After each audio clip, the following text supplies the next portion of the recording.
Hello everyone, কেমন আছেন সবাই? আই হোপ ভালো আছেন। আজকে আমি আপনাদের জন্য নিয়ে আসলাম খেজুরের গুড় দিয়ে পায়েসের রেসিপি। শীত মানি পিঠা পায়েস বলি, তাই আমি আজকে আপনাদের জন্য এই রেসিপিটা নিয়ে আসলাম।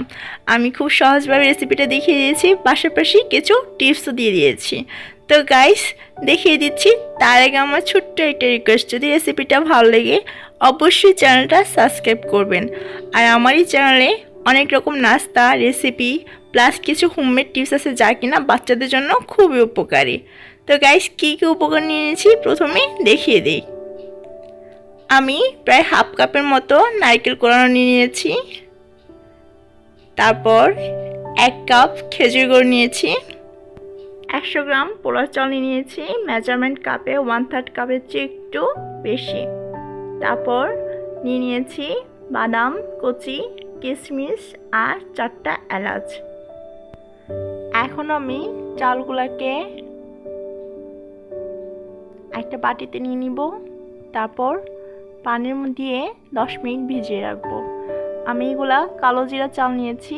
আপনারা চাইলে চিনি গুঁড়ো চাল বা বাসমতি চাল বা সিম্পলি আমরা যে চাল দিয়ে ভাত রান্না করি এই চালও নিতে পারেন, বা আতপ চাল। গ্রাম বাংলায় এখনও অনেকে আতপ চাল বা ভাতের চাল দিয়ে রান্না করে।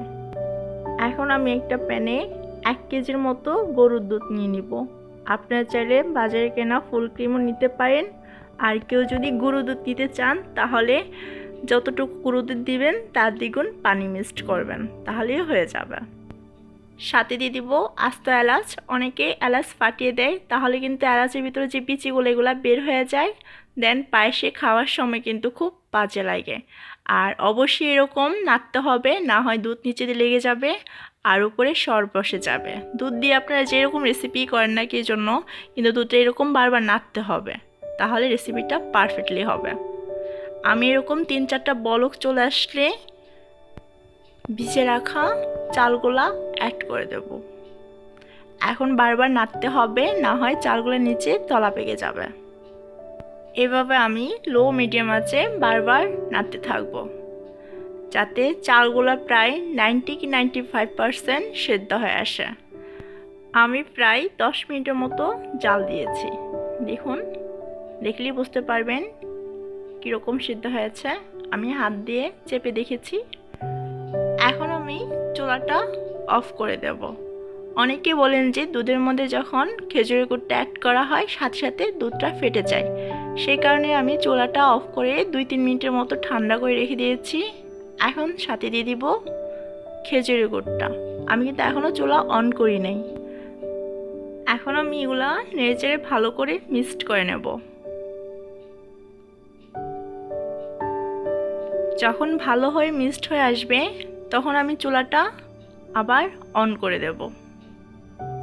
সাথে দিয়ে দিব নারকেল কোড়ানোগুলো আর বাদাম কুচিটা আমি হালকা একটু ভেজে নিয়েছি যাতে সুন্দর একটা ফ্লেভার বের হয়, আর কিশমিশ। এখন আবারও মিক্সড করে নেব। এভাবে আমি 3-4 মিনিট জাল দেব লো আঁচে। বারবার নেড়ে দিতে হবে, না হয় নিচে লেগে যেতে পারে।